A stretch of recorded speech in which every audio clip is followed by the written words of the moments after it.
Hai, perkenalkan nama saya Atika. Saya dari Fakultas Ekonomi Manajemen dan saya berasal dari kelompok Pierre Tendian KKN 2020. Nah, saya di sini sedang melakukan pendampingan terkait dengan UMKM usaha salon Metric Beauty yang berada di Desa Tanjung Sari, RT 2 RW 1, arah Jalan Trosobo.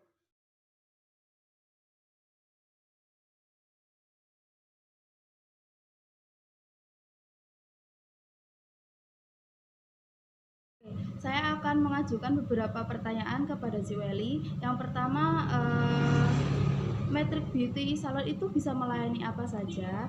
Yang kedua, bagaimana Metric Beauty itu bisa bertahan di tengah pandemi COVID dan apa pengaruhnya terhadap salon itu sendiri?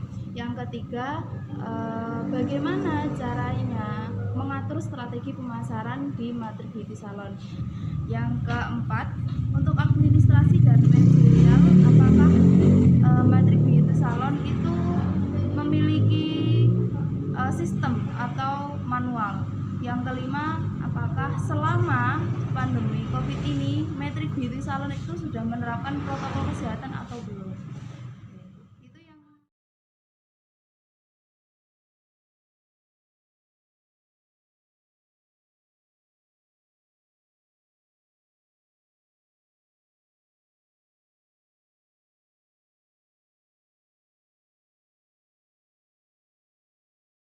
Di masa pandemi itu memang benar-benar sulit, tapi untungnya tidak terlalu berdampak pada dunia tata rambut kecantikan. Ini di Metrik ya, saya bilang ya, saya tidak bicara di salon lain gitu. Karena apa? Selama pandemi ini, alhamdulillahnya tidak terlalu berdampak sama salon aku. Aku juga nggak tahu kenapa, mungkin hokiku atau faktor lain juga nggak tahu, yang pastinya tidak terlalu berdampak. Dan yang pertanyaan ketiga, strategi pemasaran apa aja yang dilakukan Metrik? Untuk strategi pemasaran ini sebenarnya berhubungan dengan pertanyaan nomor kedua. Strategi pemasaran kalau di tempat aku sudah pasti itu jejaring sosial. Kita harus punya platform yang namanya platform digital. Kita harus punya website, itu sudah pasti. Meskipun Metrik Beauty Salon ini terletak bukan di tengah kota, tapi kita selalu yang namanya mengikuti perkembangan gadget, perkembangan istilah kasarnya itu perkembangan dunia digital lah. Itu kita selalu update. Jadi kita ada website sendiri yang pasti. Juga kita ada Instagram ya, di Metrik Beauty Salon _official. Ada juga Facebooknya Metrik juga ada, WhatsApp bisnisnya Metrik juga ada, blogspotnya Metrik Beauty Salon juga ada. Jadi semua yang berhubungan dengan jejaring sosial itu aku main di situ. Itu adalah salah satu teknik marketing yang saat ini lagi booming-boomingnya.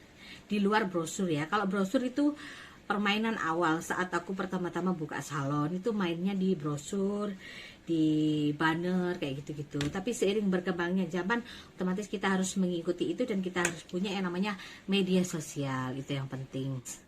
Pouch 300 pieces pouch itu terdiri dari 3 model. Jadi setiap transaksi minimal 100.000 itu ada pouch tersendiri, 200.000 ada pouch tersendiri, 300.000 ada pouch tersendiri. Jadi beda-beda transaksi, beda-beda hadiahnya. Dan itu salah satu teknik marketing, teknik pemasaran yang ampuh menurut saya. Karena apa?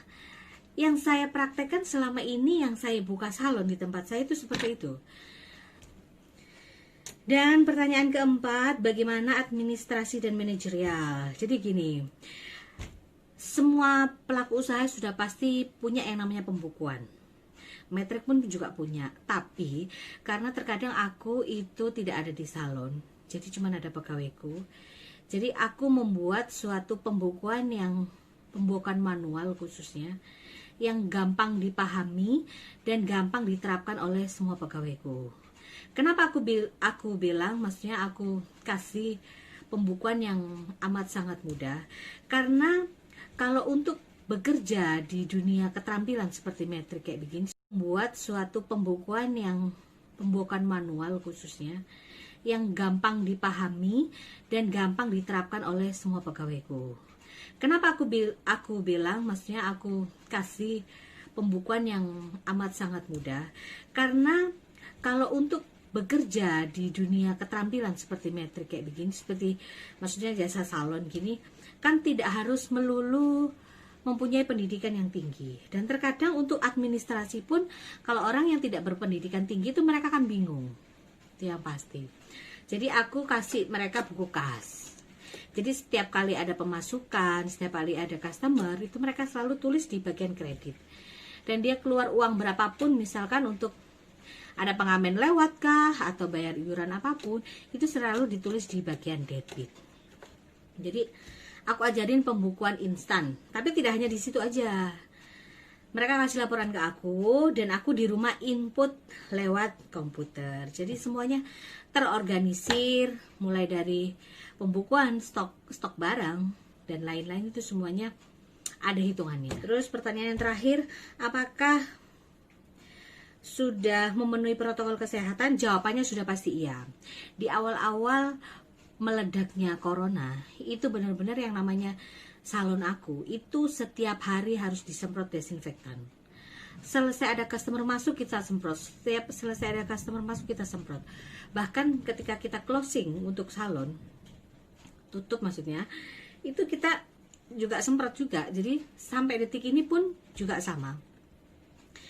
Kita yang namanya semprot-semprot desinfektan, pakai apa itu yang namanya buat cuci tangan instan tuh apa sih, lupa aku namanya, itu harus selalu ada. Terus bahkan terakhir kali aku cek PCR swab kemarin, hasilku juga negatif. Itu kan